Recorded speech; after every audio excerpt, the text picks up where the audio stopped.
If you're looking for a natural way to boost your libido, believe me, your options are endless.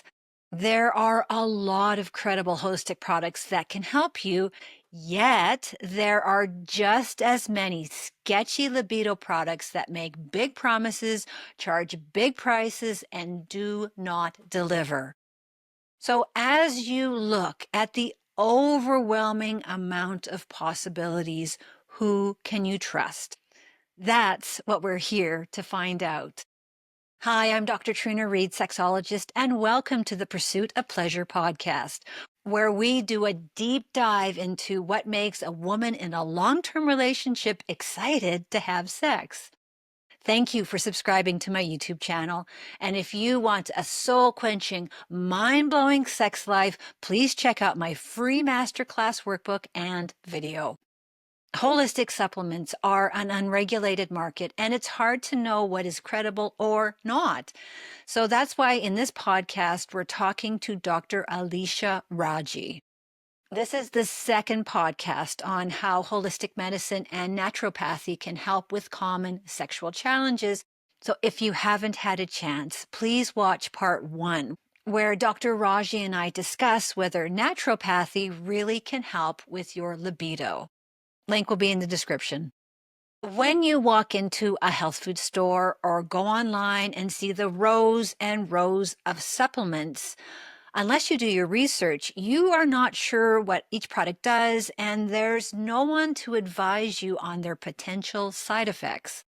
And just to give some background with me taking herbal supplements, since my early 20s, I've taken St. John's wort to help with PMS, and it has worked really well. My experience with St. John's wort is when I'm feeling anxiety and my mind is whirling, I take 2 tablets of St. John's wort, and poof, like magic, the anxiety and mind whirling melts away. 30 years later, St. John's wort has not lost its effectiveness. Now, I take other supplements that work, but I've also tried just as many or more supplements that don't work, which turned into a very expensive experiment. There are many products on the market that claim to support women's sexual health, and the options just keep growing. Alternative medicine is a big industry with an estimated global market valued at $200 billion in 2025. Now, the global sexual health supplement market size was estimated at $3.84 billion in 2024, which means there's a lot of companies out there trying to get your attention. And here are just 2 examples. So this was promoted on my Facebook page with the big and bold headline that read, "Your vagina will thank you." So this product will allegedly help skyrocket mental drive, improve mood, support balanced female hormones, help with hormonal weight gain. It's going to lower stress. It's going to improve my mood and well-being, and it's going to supercharge my circulation. And here's another one specifically for menopausal women that claims it can balance my estrogen, ignite fat-burning hormones, suppress fat-storing hormones, and increase my metabolism and energy by 43%. How did they come up with that number? I have no idea. And you know what they say, if something sounds too good to be true, it probably is. Yet, on the other side of this, what has Western medicine done to address women's sexual libido? There is one FDA-approved product called Agi, but its effectiveness has come under a lot of scrutiny and criticism. So to help us untangle all of this, let's ask an expert. It's a delight to welcome back the very credentialed naturopathic doctor, Dr. Alisha Rawji. Dr. Rawji graduated from the Canadian College of Naturopathic Medicine in 2015.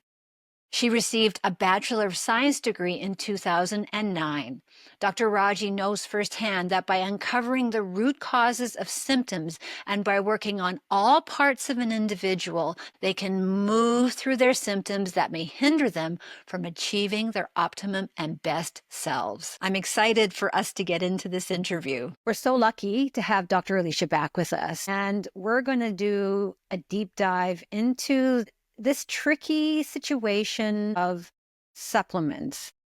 So I was just talking to Dr. Alisha before we came onto the podcast, how I'm at an age now where on my Instagram and my Facebook feeds, I'm getting these libido supplements like your vagina will thank you and your libido is going to go through the roof. I'm going to take this supplement and it's going to give me great skin. It's going to up my libido. It's going to do like all these amazing things. I know that this isn't true, but I just wonder those women who are desperate to have a solution for their sexual situation, they're looking at this going, wow, this is perfect. This is exactly what I need. And I feel like somebody needs to clarify this situation. And that's why we're bringing you on, Dr. Alisha. So yeah.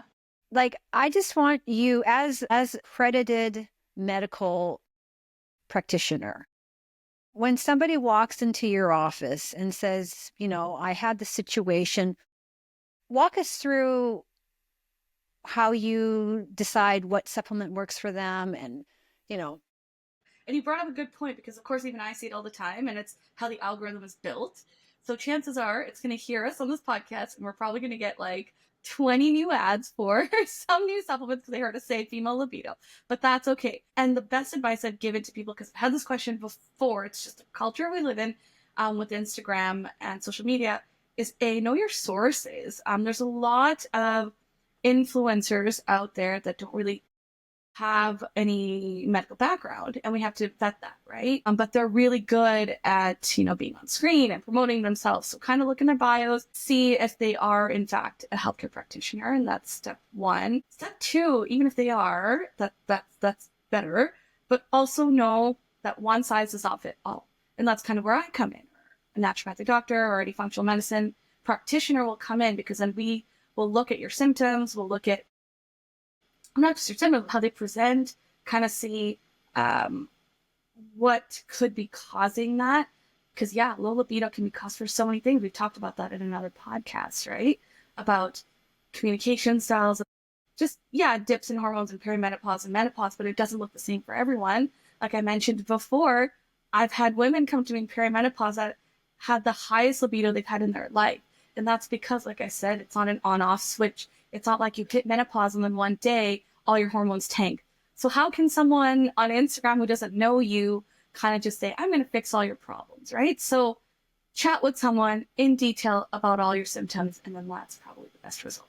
Well, that leads me into my next question. So when I go into a health food store and there's rows and rows and rows of supplements, I just don't know what I'm supposed to be doing. Do any of these supplements clash with one another? I just don't understand why there isn't more information for women who are experiencing low libido or a dry vagina or these sorts of things. Yep. And I don't think it's a lack of it. I honestly think it's an overwhelm of information. It's so much out there that you can read that we kind of just get desensitized and stuck. And I are just like, I have no idea. There's just too much out there. You kind of throw your hands up. It's not that there isn't information, but I think it needs to be, why not have someone guide you with that information, right? Like, I think I was telling you before, like, we are evidence-based in our profession. So even before this podcast, I was kind of looking to see what is the latest evidence about, you know, common herbs that I like to prescribe that I've seen success with, like Vitex or Chastry. You might see that on your Instagram come up a lot. It's a great herb for, you know, perimenopause or especially menopausal women, but also for PMS. It's a good, like, hormone modulator, for example. Okay, can I just stop you there for just a second? Can you just tell us what that is again and what it does? Because I feel like people who are watching this would be very interested in what you have to say. Yeah, maybe because that's the one I see the most on Instagram. Maybe because it's one of the supplements that's very marketed, but for good reason. It's a great herb. It will modulate, which means kind of balance your hormones. So it won't necessarily, some things will might have like what's called like a suppressing effect or an increasing effect. But I find Vitex is one of those great herbs or chastity that will help just kind of balance those highs and the lows, right? So that's what a modulator is, if that makes sense. It No, that won't, does make sense. yeah. Doesn't mean go rush out and take it, but just in the evidence I've seen and with the clients or patients I've seen, it's had good results for that purpose. So I interrupted you and you were going to give more examples. Sorry. Okay, no, don't worry. I have so many different things in my head because I prescribe this stuff almost, every day, right? It's sometimes like, how you said you go into a health food store and you're looking at supplements, right? You kind of turn the back of it. A lot of them, you might notice them now. Chastity Vitex. You might notice something called DIM, DIM. DIM is an interesting one. And people differ with using DIM. I find using DIM in perimenopause is a bit better. In menopause, what I can do is actually tank your estrogen a little bit too low. Not for every woman, but I've seen that. So I'm a little bit more careful with how I use DIM. And then one of my absolute favorites is one you might have heard of. It's called ashwagandha. Have you ever heard of that herb? No, actually, I haven't. Please, I'm so curious to know. I love this. One of my favorites for so many things. And even yesterday when because it's one of my favorite herbs to use. Essentially, I use it for cortisol management. And actually, there's a supplement I use that's called Cortisol Manager. And its main component is ashwagandha. And it's a nice little herb. It's also a modulator, but it's further to that more specifically. It's called an adaptogenic herb because it helps you adapt to stressors. So when your cortisol levels or your adrenals are pumping out so much cortisol and so many stress hormones, it's going to deplete, fertility. It's going to deplete bowel function. It's going to deplete libido for sure, because these are things that aren't as essential at the moment, right? It's like when you're running from a bear, you need to just run. So your sympathetic nervous system's always on. So when you can heal your adrenals, ashwagandha is one of those really key herbs that can help modulate that and manage your cortisol level so that all your hormones can kind of balance out from there, right? So those are some examples. And I think I mentioned in another podcast that I do a lot of B vitamin injections because B vitamins, B12, B6, essentially key components in that, and folic acid too. They all have an effect in modulating your cortisol levels and bringing your energy back and just making sure your stress levels aren't like through the roof. It's a good adrenal support that I find people do really well on. So what I hear you saying is it's not really about low libido. It's more about the factors that are creating a cessation of this libido. So it's the stress. I don't know if I have research on this, and maybe you could correct me if I'm wrong, but I heard that woman can only produce oxytocin or cortisol. Is that correct? And not necessarily, but I guess what you're saying is almost like cortisol can suppress the release of oxytocin. It can suppress the release of other hormones too. So that is a good point. But oxytocin is a really interesting one because, as you know, oxytocin gets released it's more of like the connection hormone, right? So when you have connection with your partner, or you have connection with someone else, or a nice big hug, or intimacy, like more intimacy will release oxytocin. And I mean, that does make sense because when someone, when you feel connected and close to someone, just like when you do yoga, just like when you do meditation, your cortisol levels drop. Does that make sense? When your cortisol levels drop, your oxytocin will go up. So that I could see where you're saying, but it doesn't necessarily stop it, but it will probably, maybe inhibit the release. When you're really stressed, it's hard to connect to something. It's hard to connect to someone else. So what you're saying is in that situation, you want to modulate. And because you can't take the stress away, but you can modulate the stress. Yeah, you can do things to help lower it. Like I said, I was talking about things that I can offer in practice, like the ashwagandhas, and there's so many other things that we can go if we ever do a podcast about anxiety and depression and just stress in general, right? You have the magnesiums, you have something called GABA, which is, basically it's one of our hormones that kind of lowers anxiety type thing. And something called L-theanine, which can help lower stress. L-tyrosine, which increases dopamine. So there's just so many different pieces. Magnesium is a calmer. There's so many, but even the simplest things like weight training, going for a run, or lightweight training, I would say, not excessively heavy because that can increase cortisol, but just doing things that can bring your cortisol back down. Talk to friends, connect with people, meditate, There's so many things that'll naturally bring our cortisol levels down that don't include supplements, right? It's just mindfulness, I would say. Nature. I'm going to put you on the spot and ask about two specific supplements that are meant for women's libidos. And the first one I cannot say without feeling like a 14-year-old boy, and that is horny goat weed. Yeah, horny goat. I knew who came up with that name, I horny know. goat weed. I have used that. I've used that a lot in men for erectile dysfunction, and I've used it with success. That and tribulus. I don't know if that's the other one that you were thinking of, but tribulus and horny goat weed. Tribulus I've used in females as well because low libido, when you look at a functional medicine or hormonal point, it's that sudden drop in estrogen, but also testosterone, right? So women need testosterone for a healthy sex drive. So I've definitely used tribulus and maca here and there, but maca, some people don't respond well to maca because it can, lack of a better word, like feel like really revved up and then they can get anxious from it. But people that do well on maca, it's a good booster in testosterone as well. But yeah, but horny goat weed, I know it's a fun name to say. I've definitely used it, but I personally use it more. That's interesting. And my second one was maca, because I know that's specifically meant for, well, as far as my limited knowledge, that's specifically meant for women's sexual libido. And you're saying that it can like go too far. I've seen that before, that like I took maca, but I didn't like, it kind of made me a little anxious, or made me, like, lack of a better word, revved up. Like I felt like I wasn't calm on it. And it can have that effect too, because it's an energizer, right? Sometimes people need that. They need an energizing boost in their libido. So for some people, it can work really well, right? They're like, I was just feeling so sluggish and out of it and with no desire, you know?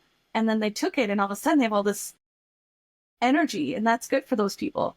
It's only a few people that I were just like, it was just too energizing for me. And then maybe they don't take it, or they take like half the dose, or, you know, you can get like maca root powder and just put a little bit in your smoothie. Like, it could be dose dependent too. So maybe don't pump out like really high doses of it if you're someone that responds that way. And if you do, maybe just cut back. But yeah, there's good evidence of it being helpful, and I've seen it work. So are there supplements to help women who are experiencing a dry vagina? Or so the dry vagina can lead to uncomfortable and or painful sex. So it's a situation.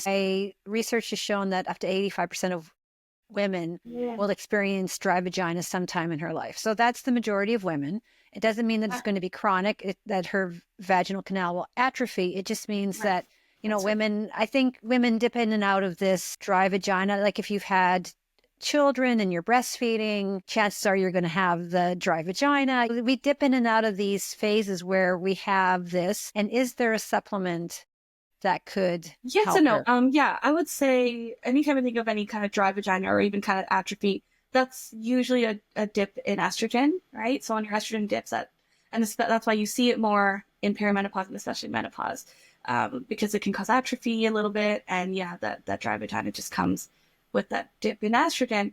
And it sounds very simple, and when you think about it, but, you know, oils, anything oily, right? So fish oils, omega-3s, I feel like have been very, very helpful for that. And then vitamin E. Those two are probably extremely helpful. There are times where and I was actually looking at this yesterday because we have a forum with a bunch of naturopaths in Canada, and I kind of read through because people kind of drop their research that they find it so cool. And there was someone was talking about one being done about vitamin E suppositories, which was really, really cool. So can you walk me through what a vitamin E, or just vitamin E, or a vitamin E suppository? I get the oils, and that kind of intuitively makes sense. Right. But I don't understand how vitamin E could help with a dry vagina. It can help because it's one of the most lubricating of the vitamins. Your vitamin D, E, K, and A is your fat-soluble vitamins. And vitamin E on many different levels can help with hydration. So I've actually helped people with like dry skin using vitamin E. It's just a very moisturizing and hydrating overall vitamin, right? It's a fat-soluble vitamin. So that's just essentially how it works. But another one similar to that I was reading about was hyaluronic acid. It has a similar effect, if you've ever heard of hyaluronic acid. We typically think hyaluronic acid for our skin, right? Like plump skin, wrinkles, all that stuff. But hyaluronic acid is one of those most moisture capturing vitamins out there. So that's just essentially how it works. It just will trap the moisture and kind of keep it intact in your bodies.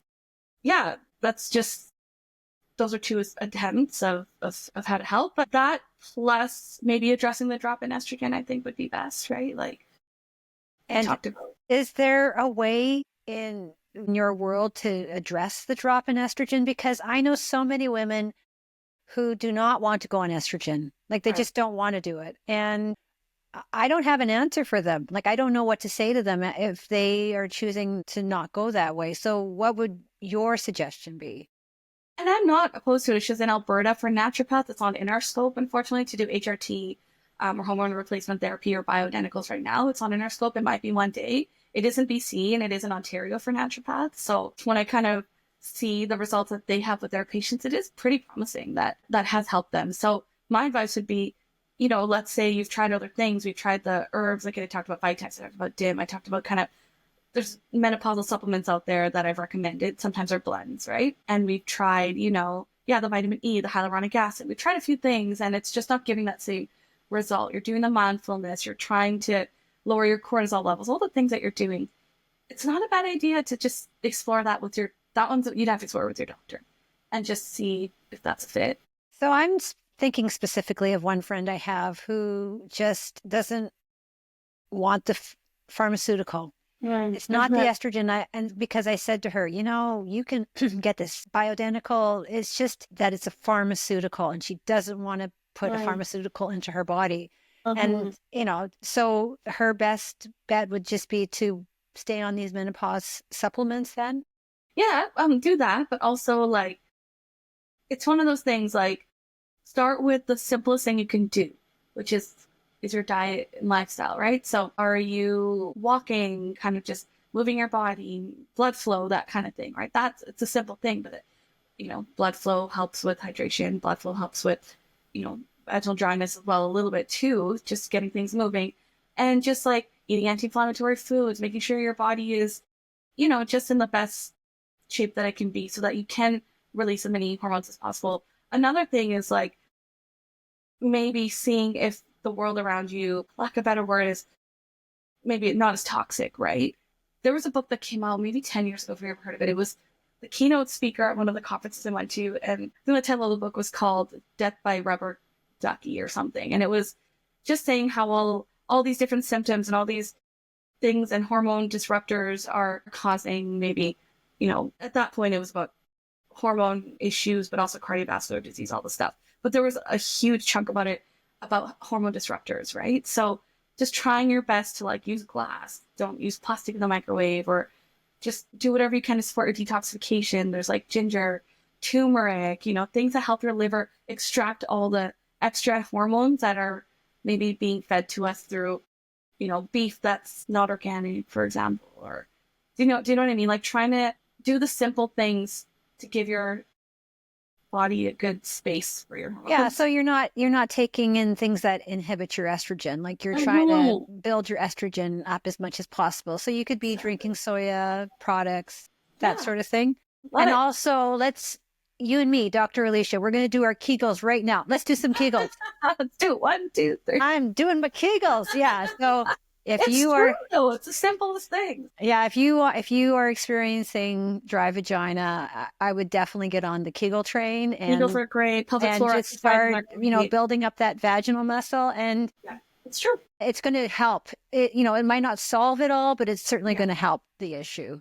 And another great thing is like one of the handouts I always give out is something called seed cycling.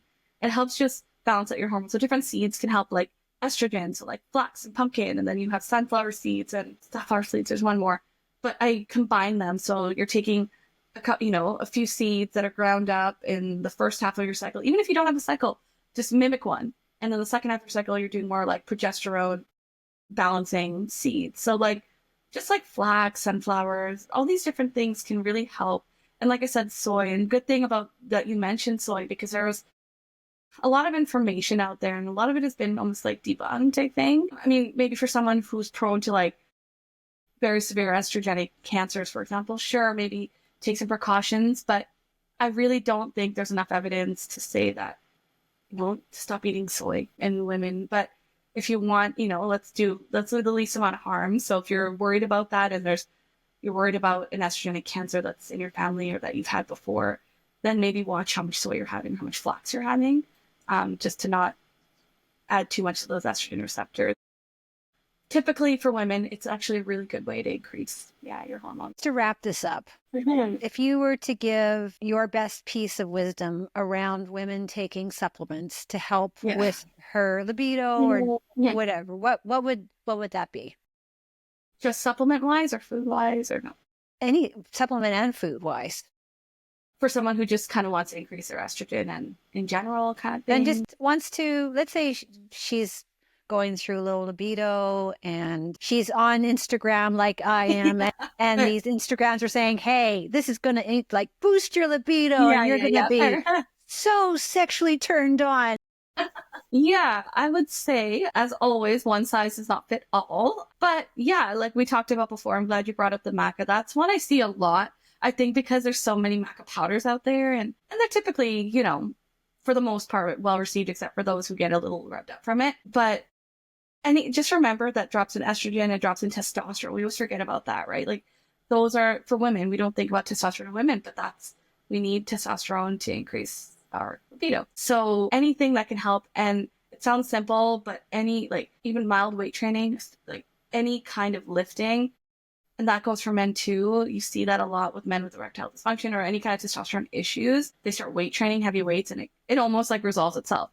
That's kind of similar in women. Like there's so much you can benefit from just lifting weights maybe 2-3 times a week, walking, and just increasing whatever testosterone you can from that. And then just doing your best with that mindfulness piece, right?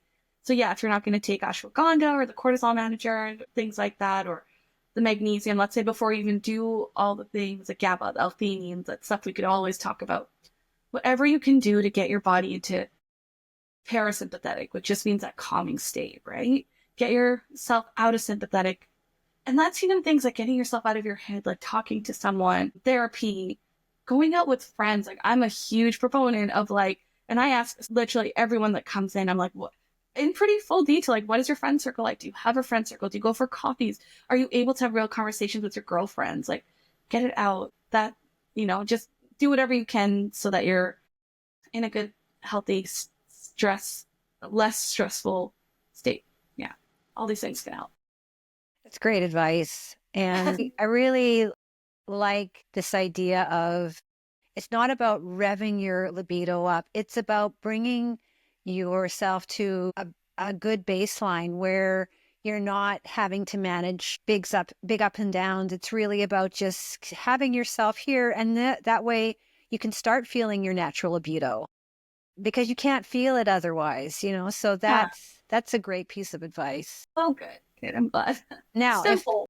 If people want to find out more about you, where can they find you? Definitely through my website. I think you'll link it somewhere. Dr. RawjiND.ca.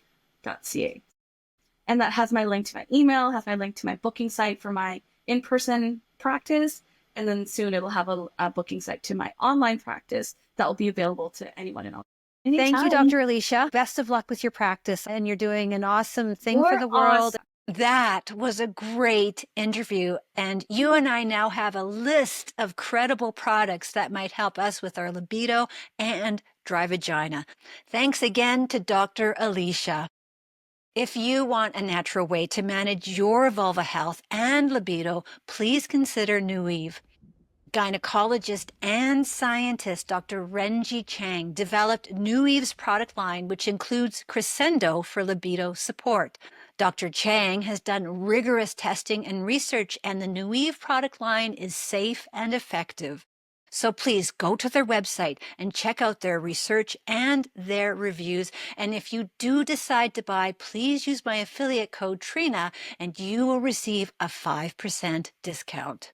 Bottom line, women should feel empowered in their relationships to ask for her sensual needs to be met, which takes the two of you figuring it out together. I'd love to hear your thoughts and comments on how holistic supplements worked for you. Please check out my free Sex Bootcamp Masterclass workbook and video, and thank you for liking and subscribing to my YouTube channel.